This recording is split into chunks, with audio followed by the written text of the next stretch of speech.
बात उस समय की है जब साधु गांव-गांव घूमकर धर्म का प्रचार किया करते थे।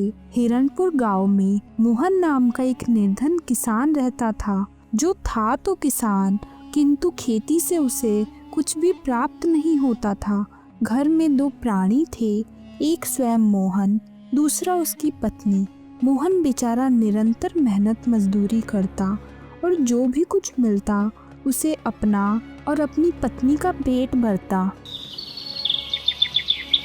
एक दिन वो प्रातः सूर्य निकलते ही घर से निकल पड़ा। हे भगवान, आज तो कुछ काम मिल जाए तो आज के खाने का प्रबंध हो जाए। वो चला जा रहा था कि उसने एक स्थान पर लोगों से घिरे अपने गांव के सरपंच को देखा। देखो ग्राम वासियों, अपने गांव की सफाई बहुत ही अच्छे से हो जानी चाहिए। मोहन ने उन लोगों को देखा और बोला, आज ये सभी लोग एक जगह जमा क्यों हैं और सरपंच जी ने पूरे गांव की सफाई करने को क्यों बोल रहे हैं? आखिर क्या माजरा है? मुझे इनके पास जाकर देखना चाहिए। ये जानने के लिए मोहन उन लोगों के पास पहुंचा। वहां जाने पर उसने सुना, हाँ भाई, मैंने तुम्हारा नाम लिख लिया है। तुमने 50 आदमी कहा था ना? हाँ सरपंच जी, मैं 50 आदमी के लिए ही कह रहा हूँ। अच्छा, अब तुम जाओ, मैंने तुम्हारा नाम लिख लिया है। ठीक से प्रबंध कर लेना, ठीक है ना? हाँ सरपंच जी, आप इस बात की बिल्कुल भी चिंता मत कीजिए। इसी प्रकार सरपंच जी ने एक एक कर कई व्यक्तियों को बुलाया। लोग उसके पास जाते, वो उनका नाम लिखते और उनके कहे अनुसार आदमियों की संख्या लिखते। किसी के नाम 10, किसी के नाम 20, 30 या 40, 50। लोग हामी भरकर लौट जाते। गरीब मोहन खड़ा होकर यह सब देख रहा था। वो चुपचाप खड़ा था। तभी सरपंच जी की नज़र मोहन पर पड़ी। अरे तुम कब से खड़े हो? मैंने तो देखा ही नहीं। कहो, क्या तुम्हारा नाम भी लिख दूं? कहो, कितने आदमी लिखूं? कैसा नाम, कैसे आदमी? कृपया साफ साफ बताएं कि आप क्यों नाम लिखना चाहते हैं। मैं कुछ समझा नहीं सरपंच जी। अरे क्या तुम्हें मालूम नहीं मोहन, साधु अपने 500 शिष्यों के साथ हमारे गांव पधार रहे हैं। साधु जी बहुत बड़े भगवान के भक्त होते हैं और बहुत बड़े त्यागी होते हैं। देश विदेश में उनकी ख्याति फैल चुकी है। ये हमारे गांव का सौभाग्य है कि वे इस गांव में आ रहे हैं। साधु के दर्शन बड़े ही पुण्य होते हैं। हाँ सरपंच जी, आपका कहना बिल्कुल सत्य है। उनके दर्शन पाकर हमारा गांव धन्य हो जाएगा। सुनो मोहन, महात्मा जी के 500 शिष्यों के लिए भोजन की व्यवस्था करनी है। ये काम कोई एक आदमी नहीं कर सकता। इसीलिए हमने निर्णय लिया है कि सभी लोग मिलजुल कर इस पुण्य के कार्य में हाथ बटाएं। गांव के सभी व्यक्ति भिक्षुओं को अपने अपने घरों में भोजन कराएंगे।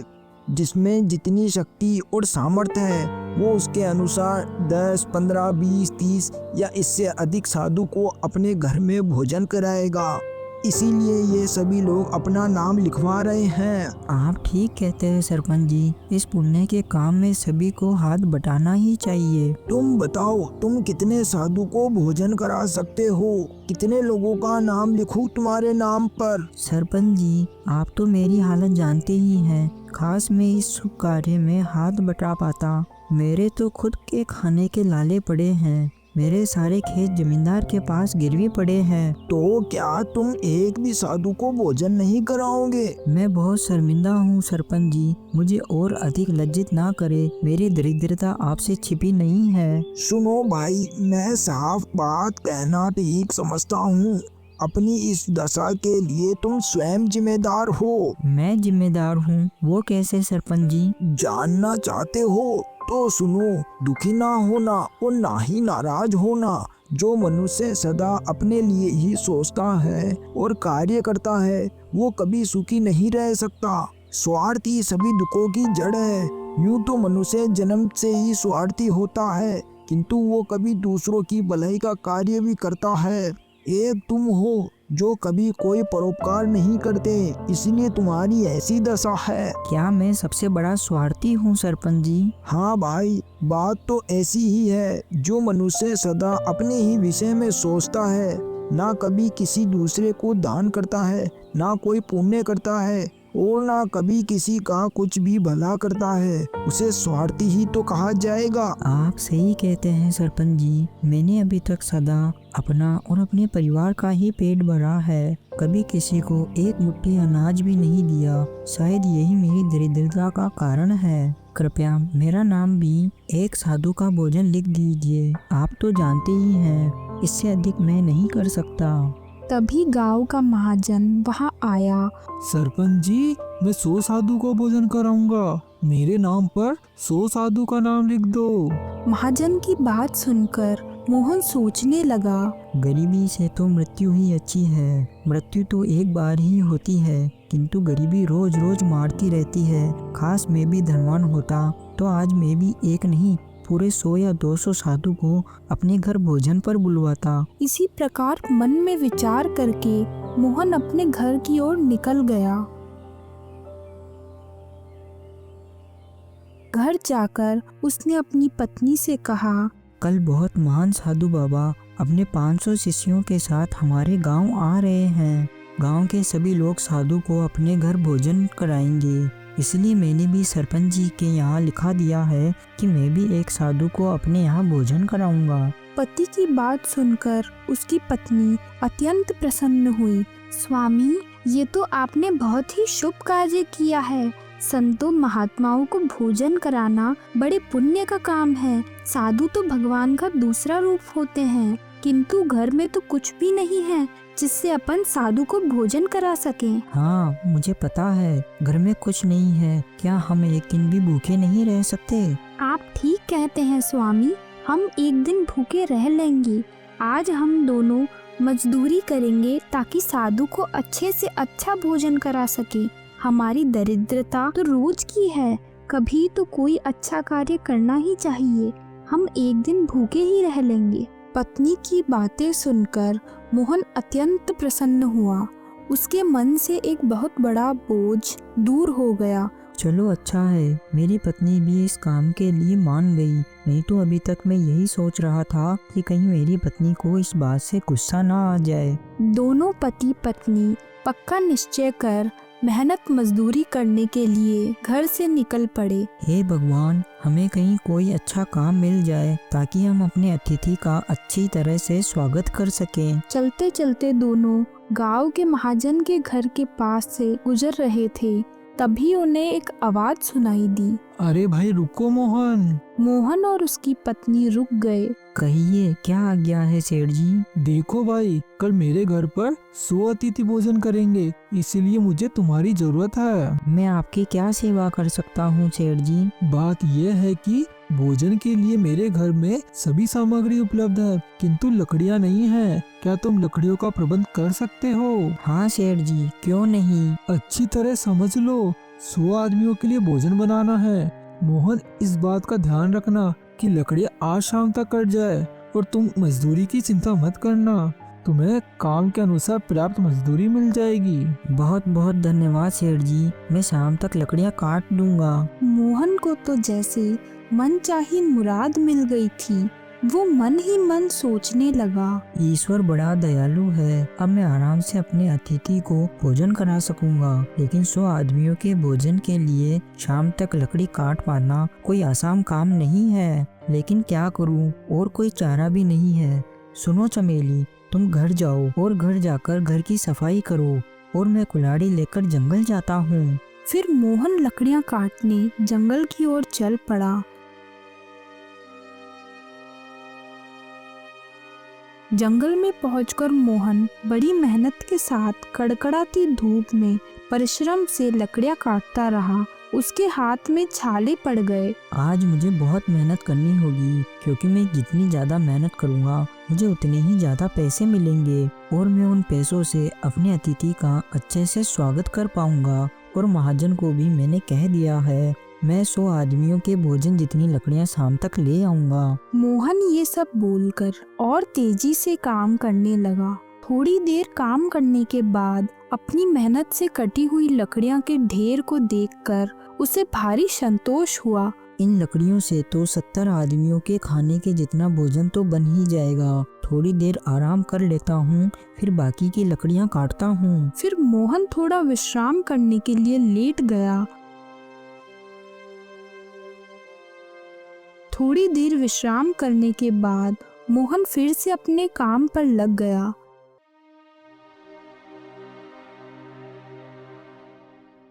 तभी थोड़ी देर बाद वहाँ चुपके से महाजन आ गया और एक पेड़ के पीछे खड़ा होकर मोहन को देखने लगा। वाकई मोहन बहुत ही मेहनत और परिश्रम कर रहा है। अब थोड़ी सी ही लकड़ियाँ और बाकी है। फिर शाम होने पर मोहन महाजन के पास चला जाता है। सेठ जी, मैंने लकड़ियाँ काट ली है। पूरी आशा है कि कम नहीं पड़ेगी। आप चाहें तो चलकर देख लें। देखने की कोई आवश्यकता नहीं है, मैं पहले ही देख चुका हूँ। तुम वास्तव में बहुत परिश्रमी हो। तुमने जितना काम एक दिन में कर दिखाया उतना 10 आदमी भी नहीं कर सकते। मैं तुम्हारे काम से बहुत खुश हूँ। धन्यवाद सेठ जी। धन्यवाद तो मुझे करना चाहिए। तुमने मेरी बहुत बड़ी समस्या हल कर दी। तुम्हें इसकी मजदूरी की 1 बोरी भरकर चावल मिलेंगे। इससे तुम अपने अतिथि को अच्छी तरह भोजन करा सकते हो और साथ ही साथ स्वयं भी कई दिनों तक भोजन कर सकोगे। इतना कहकर महाजन ने अपने एक आदमी को कहा, जाओ 1 बोरी चावल ले आओ और थैले में डालकर सब्जियां ले आना। आदमी अंदर गया और थोड़ी देर में एक बोरी चावल की और सब्जियां आदि लेकर बाहर आया। ये लो मोहन, ये तुम्हारी मजदूरी है। इतने अधिक चावल देखकर मोहन थका सा रह गया। वो सदा मजदूरी करता था, किंतु अभी तक उसे इतना परिश्रम कभी नहीं मिला था। किंतु सेठ जी, ये तो बहुत अधिक है और आप अपने आदमी को बेचकर जंगल से लकड़ियाँ मंगवा लीजिए। ले लो, तुमने बहुत मेहनत की है, हम अपनी खुशी से दे रहे हैं। कल तुम भी साधु को भोजन करा रहे हो, किसी प्रकार की कोई कमी ना हो। और मैं अभी आदमी के साथ बैलगाड़ी भेजकर वो लकड़ियाँ मंगा लेता हूँ। फिर मोहन ने बोरी सिर पर रखी और सब्जियों का थैला टाक लिया और घर की ओर चल पड़ा। अब उसकी सारी चिंता मिट चुकी थी।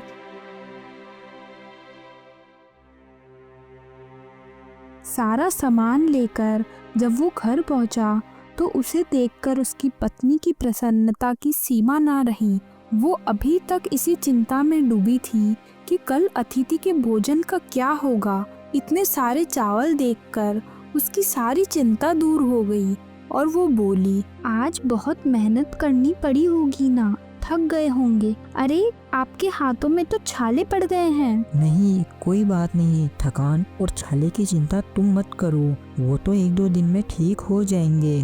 भगवान को लाख लाख धन्यवाद दो कि उन्होंने हमारी लाज रख ली। लोग तो अपने यहाँ 100 अतिथियों को भोजन करवा रहे हैं। हमारे घर तो केवल एक ही अतिथि आएंगे। यदि हम उन्हें भी भोजन नहीं करा पाते तो हम कहीं मुंह दिखाने लायक नहीं रह जाते। भगवान जो भी करते हैं सब भले के लिए ही करते हैं। अब अतिथि के भोजन में किसी प्रकार की कोई कमी नहीं रहनी चाहिए।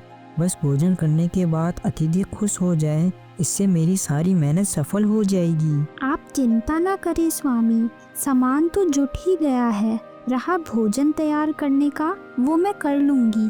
कल अवश्य हम अपने अतिथि को अच्छा भोजन कराएंगे। सुबह से आपने कुछ खाया भी नहीं है, चलिए भोजन कर लीजिए। भोजन करने के बाद दोनों पति पत्नी सो गए।